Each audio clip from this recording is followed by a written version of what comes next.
Welcome to the Health on Track podcast. Let's talk well-being. Welcome to the Health on Track podcast, offering you a shot of wellness. I'm Hayley, Member Engagement and PR Manager at GIG Golf.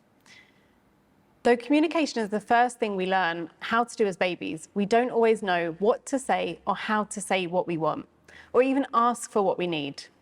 And that is the most common challenge many people face throughout their lives. Today's episode, especially for our couples, given that Valentine's Day is just around the corner, we're going to dive deep into what makes relationships thrive and how communication acts as the glue that binds us together. We'll explore the art of listening, the power of body language, and the magic that happens when empathy takes center stage. Let me start by introducing Dr. Sarah Rasmi, a psychologist with over 11 years of experience specializing in couples therapy. She's the founder and owner of Thrive Wellbeing Center. Dr. Sarah, thank you so much for being with us today. Thank you for having me. So a topic that, especially given that Valentine's Day is just around the corner, I think a lot of couples need help. They need help with communication. So it's one thing that is talked about everywhere. Countless communication skills courses, you've got all these trainings, you can jump on courses. But what really is communication with couples? Like what is it and what kind of makes it bad? Communication is probably the biggest thing that brings couples to couples therapy. But aside from that, it's one of the main questions and topics that people want to explore when it comes to having a solid relationship. And it's really important because communication is used for everything. It's used for interacting. It's used for deepening your knowledge of another person. It's used for expressing needs that you might have. It's used for navigating difficult times like conflict. So it's very, very key. And there are a lot of different things that we can do to try to improve our communication that center around the speaker, the person that is the source of the message, the receiver, the space between the two of them, the dynamic, if you will, as well as the message and the content of it itself. That's really interesting. So not only is it what we're saying, it can be also the place in which we say it and the surroundings. Talk me through how that looks. So if say you're having a difficult conversation with your spouse in a really busy restaurant, does that affect, so say I'm trying to deliver a very important message to my partner, will that affect having the conversation in such an area or space? It definitely can. For some people, probably more than others. If you're in an environment that you think people are observing you and might be watching or listening in on what it is that you're saying, and you are very aware and mindful of how you're presenting in that public context, then you might want to adjust the way that you're sending the message, and it might impact the way that you're receiving the message. But I think on a broader scale, what's really important is that the way that we frame things, the timing that we deliver those things, as well as the person that is receiving that message will play a big role in how effective it is. So let me give you an example. This is a very basic example that a lot of couples will struggle with. Let's say a couple is reuniting after a day apart. Maybe they were working outside of the home, maybe they were working inside of the home, and one part of the couple comes home, notices that the kitchen is overrun with dishes that just were neglected and kind of had this expectation that they'd be coming home to a clean kitchen. If that person approaches their partner and says, as many of us do from time to time, this kitchen is a disaster, you're such a messy person, I can never rely on you for anything, you always do this, blah, blah, blah, blah, blah. Immediately, that criticism is going to be met with defensiveness. The defensiveness might be that's not true. I cleaned it yesterday. What are you talking about? Or the defensiveness might be more of a counterattack. I'm a dirty person. What about you? Have you seen your shoe closet lately? And all of a sudden, it ends up devolving. So if we really strip it back, what the initiator, the speaker of that message is really trying to say is, I was expecting to come home and find things in a different state, and I'm disappointed that they are the way that they are. So if they simply said that, hey, I thought we agreed that you were going to tidy up the kitchen before I came home. I'd really appreciate it if you did that next time. The response would be quite different. Yeah. You know, I think many of us, even me sat here right now, and many listening are going to kind of listen to your examples and go, I did that. I did that last week. So did that I. a few We days all ago." do those things, absolutely.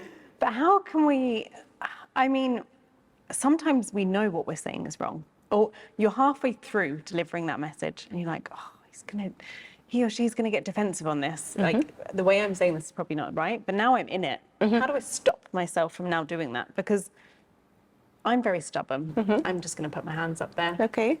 So whilst I'm halfway through, I'm now not backing down. I'm going to carry on with this attack, as you call it, an attack, and it is an attack. When you kind of take a step back and you think about it, you're like, I did actually just attack that person. Okay, it's saying what I think, but it's almost an attack. So no wonder they're going to get on the defense. So I've put two questions into one here, but I'll go with the first question is, how is a person that's delivering the message, that's halfway through and realizes that they should be delivering that in a different way, how can we stop ourselves? So I think that one of the things that is very key is that we prevent or minimize the chances that we're going to find ourselves in such a situation. And one of the ways that we can do that is being very proactive in expressing our needs. A lot of times we don't say anything for one reason or another, and then when we see something in front of us that's really bothersome, all of a sudden we go from 0 to 100. But if there's like a consistent and an innocuous, contained environment that this is an important thing for me, it's important when we agree on this, to me it means this, and so on and so forth, you're less likely to find yourself in that situation. It won't insulate you 100%, but it will help to mitigate. So prevention is really important.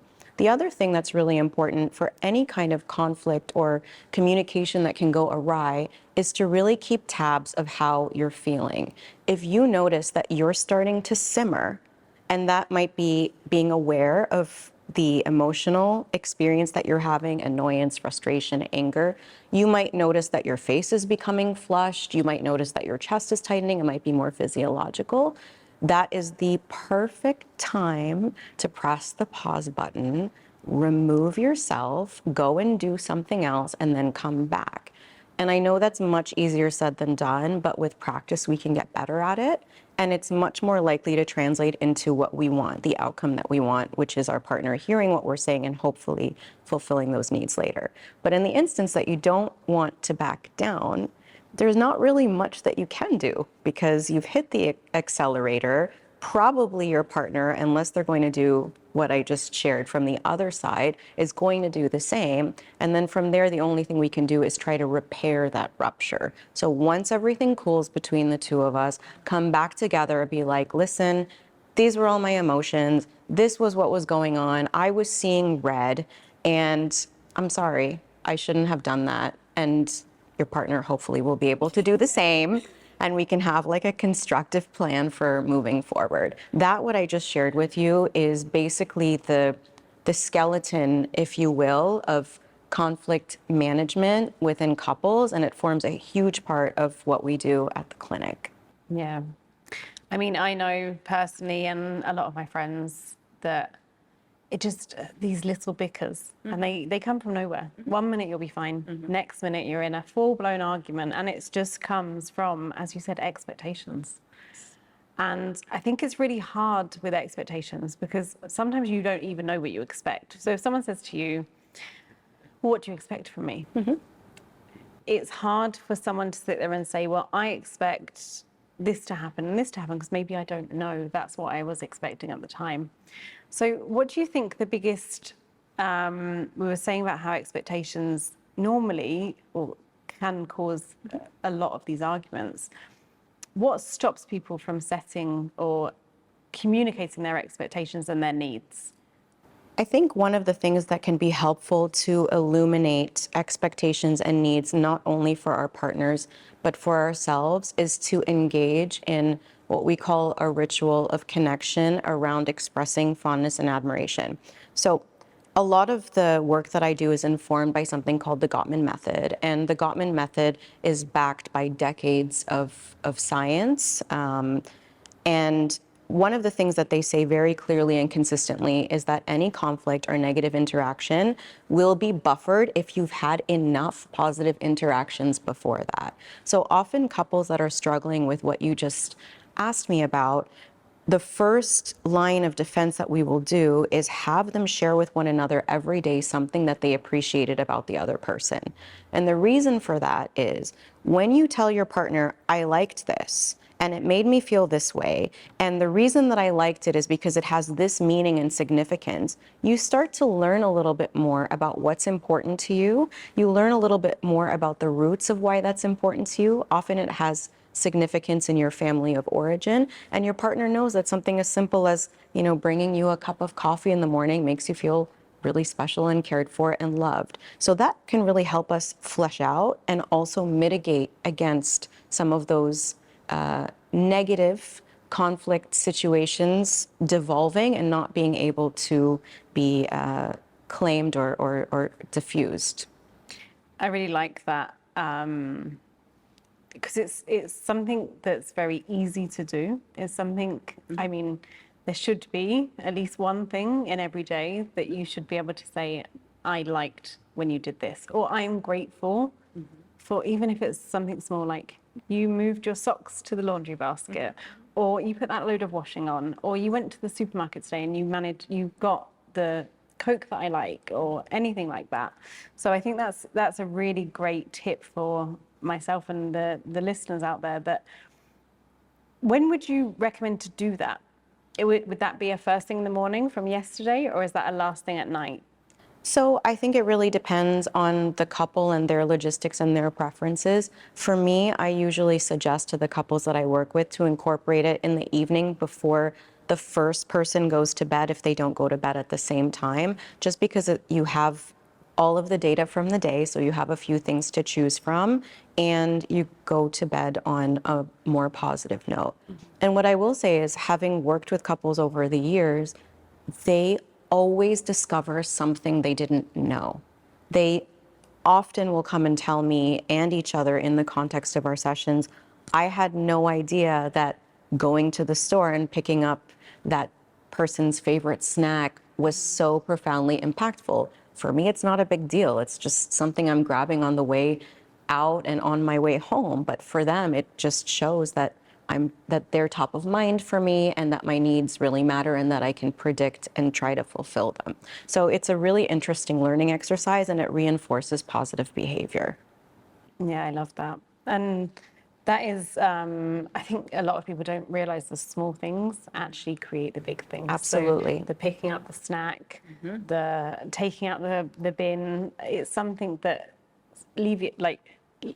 elevates the stress from you, and is now something that you can be thankful and grateful for. So that's a great tip for everyone. Especially in couples, so do people have different communication styles? So one partner might have one communication style and the other person might have another communication style. What does that look like, different communication styles? So a lot of people ask us about different communication styles because I think it makes sense to try and slot us into different categories. You're this type of communicator, whereas I'm this type of communicator.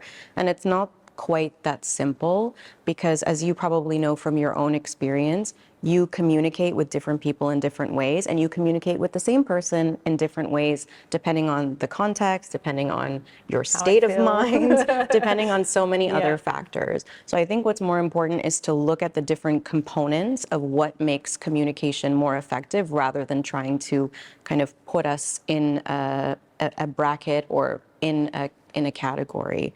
I will say that there are very clear patterns that we see in clinic and even outside of the clinic when it comes to couples communication.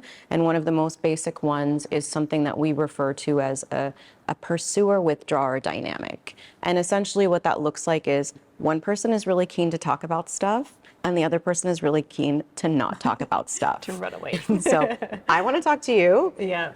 I'm pushing and I'm coming at you a million miles an hour, usually not in like the best frame of mind. So it's like a little bit intense. Aggressive. You're like, oh, I'm not sure that I want to engage in this. I'm going that way. I'm going that way. So I run faster, Yeah. you run faster, and eventually it ends in a kerfuffle, or we just don't have any sort of a conversation. And what people don't really realize is the anxiety that the pursuer is experiencing is quite visible, right? They're chasing. But the person who is withdrawing is also usually feeling quite overwhelmed and anxious as well. But what they need, rather than information and to resolve right here and right now, is some time and some space to regulate their emotions before sort of coming back. So that's a very clear pattern that we observe between partners. So what we're saying is there's no set style. No. Yeah. Typically, there isn't a set style because there are so many factors that go into how we choose to communicate. And anybody listening can reflect even on their own behavior. Do you communicate in exactly the same way every single day with all the people in your life or even a specific person in your life? No, none of us do. Yeah, you're right. Because sometimes I want to sit there and chat immediately because I know exactly how I feel about the situation. And other times I just need some space. I need 10, 15 minutes to either calm down or just process my thoughts. And then I can gather that. And I'm sure that's the same for most people.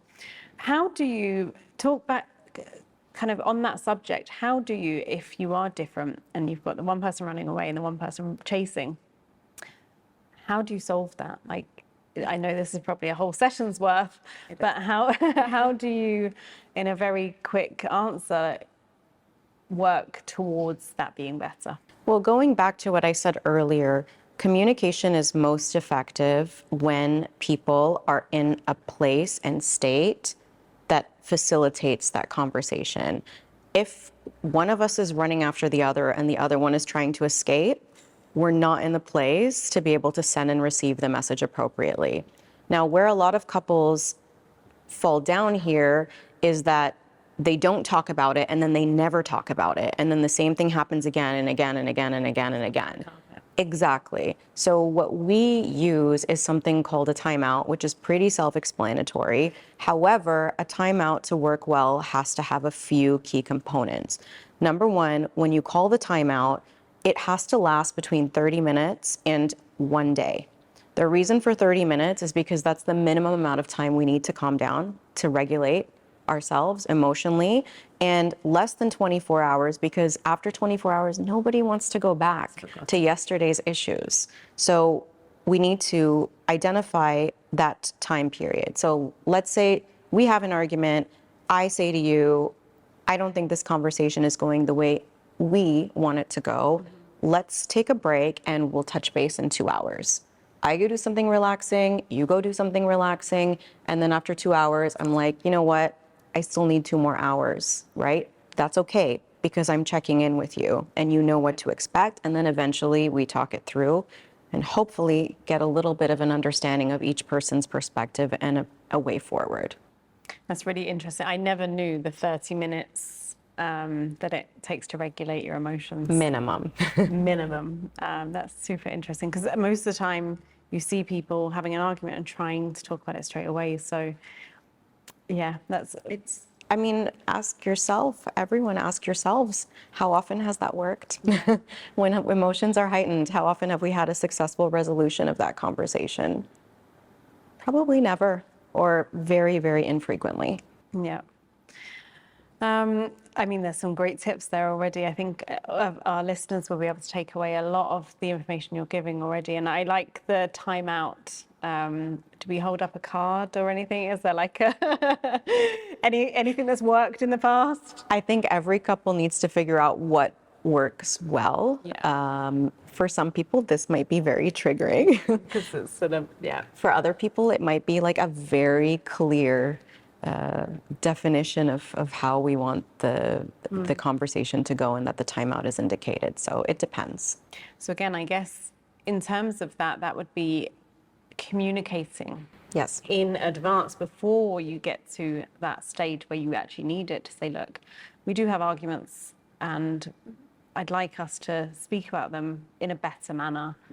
Should we set something that's called timeout in, or a trigger word that one of you is being triggered and you say that word and you can then have the pause for minimum 30 minutes. I'll repeat that again, minimum 30 minutes, up to kind of 24 hours, like you said. Yeah, I mean, what you said is really good because there's a proactive element to it. You used the words we and made it very collaborative rather than one person being prescriptive towards the other, which doesn't always land very successfully. So I think that would be great.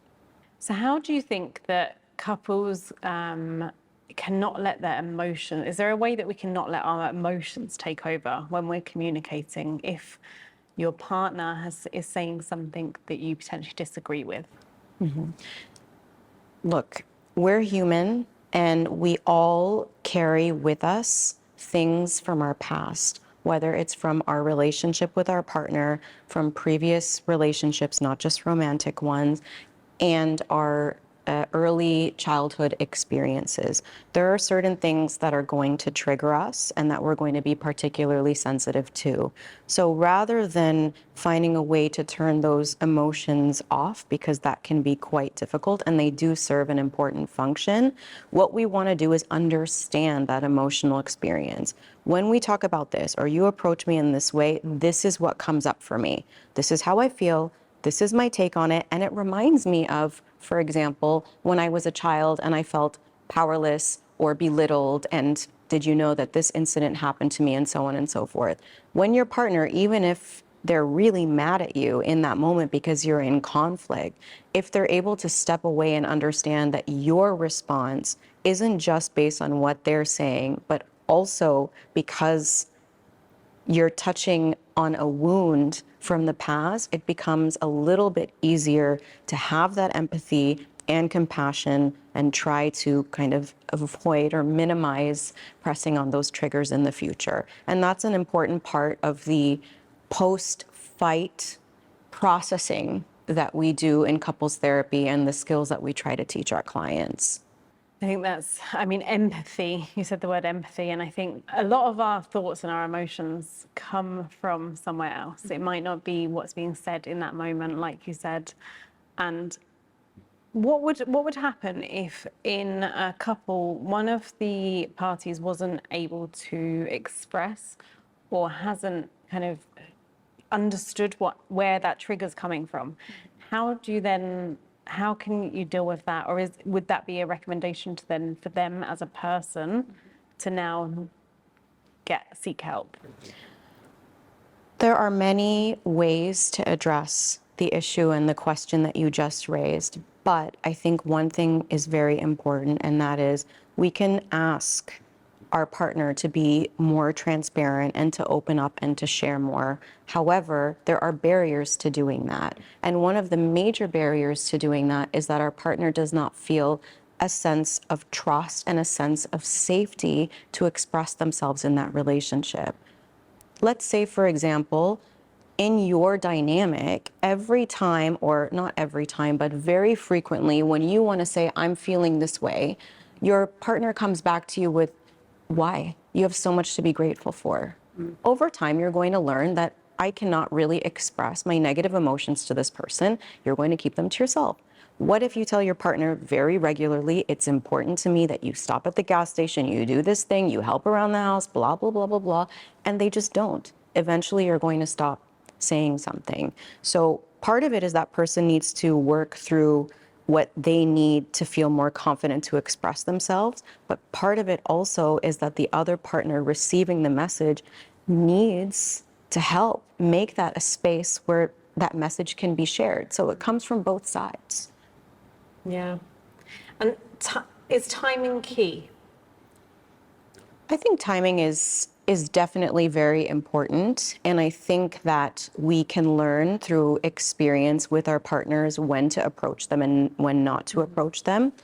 I'll give you another example. I'm loving your examples. A lot of couples that I see, one of the things that is really important, and this actually insulates people from coming back to couples therapy is their ability to navigate what we call external stressors. So when things are tough in your life, not between you, are you able to work together as a team?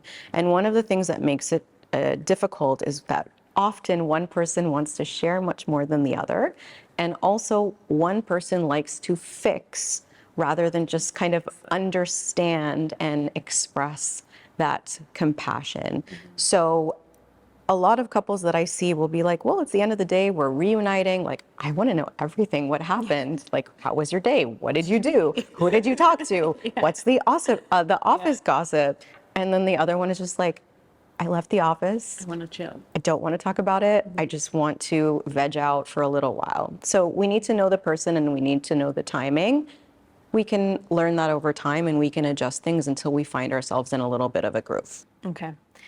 So you'd say kind of you'd have to compromise based on each person specifically. Yeah, and we can also collect data. So if you think that you don't like to have those conversations as soon as you get back from your day, then how about we don't talk on the way home?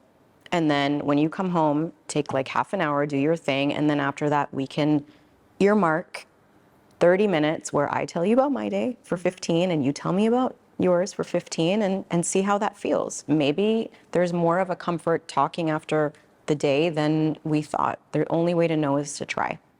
Nice. I like that. We had a bit of a chat as you came in and you mentioned a lot of the dynamics can change when families come into the mix, so children are present. What changes in communication? What do you see? You're giving me a look of everything. But what do you see as a common denominator from people having children that couples then struggle with? So I would say that as wonderful as it can be to be a new parent, it can also be incredibly difficult on the individual as well as on the partnership, because especially when you're having your first child, you're going from partners only to parents and partners. And in the early years of your child and children's lives, they need a lot. And depending on the system and the setup, they will often be getting a lot of their immediate physical needs met by one person. And so what can happen is all of a sudden we don't recognize this relationship anymore. All of a sudden we don't recognize our partner anymore. We don't recognize ourselves anymore. There are major shifts to identity as well as dynamics. We're operating on very little sleep, often not on very healthy meals if we're eating regularly to begin with, not taking care of ourselves in the way that we could before because that's not our priority anymore. So it's a breeding ground for difficulties, and it's really, really important that we try and maintain those open lines of communication as much as possible, but also try to give each other a little bit of grace, knowing that the intensity at the beginning, it is going to be temporary, even if it doesn't feel like that at first. Yeah. Okay. And would you recommend to kind of go and seek, because the transition is, it is, like you said, going from partners, and it's just you two in your little bubble, and I can say this because I've got a baby girl, to now going to parents, that it's a whole different ballgame. So would you recommend to go and seek kind of help, or just talk a bit more openly? I think the first thing that we can do is just talk a bit more openly. The Gottmans, again, they have something that I really like. It's a card deck, and it's for couples who are either newly married or expecting a baby, or just at key transitional moments of their relationship. And you basically flip these cards and you ask each other questions about your ideas around childcare, around finances, about social relationships, around values, around all sorts of things. Because a lot of times we don't have those conversations until we find ourselves needing to have those conversations. And if you have them kind of proactively, you can at least develop a plan, even if you're not going to be able to stick to it. So you have, one of my questions was going to be about kind of techniques and But you've mentioned a number here. And I think what you said about the cards and the questions, I know a lot of couples, we practice it ourselves as well, is that you kind of both put some questions into a box, whether it be, when was the last time you were mad at me? What did I do recently that made you smile? And on a Sunday night, you sit there, you have a nice meal together, and after that you can do these questions. And it really does, and I know this for a fact because we've done it recently, it brings you together. And you actually feel seen, heard, and together. And you actually enjoy each other's company. And so, thank you to whoever recommended my husband to do that the other day. I think that is all we've got time for, but you've shared so many valuable and wonderful lessons, tips, tricks for our audience. And I just want to say, Thrive Wellbeing Center, founder and owner, go and see them if you need anything in terms of couples therapy. But huge thank you for being with us today, and thank you for sharing all your insights. Thank you for having me. You're welcome. In our upcoming episode, we'll talk about anxiety, which is becoming increasingly common today. That's a very important episode, in my opinion, and you can listen to us on YouTube, Spotify, Apple Podcasts, and Angami. Stay well and keep thriving.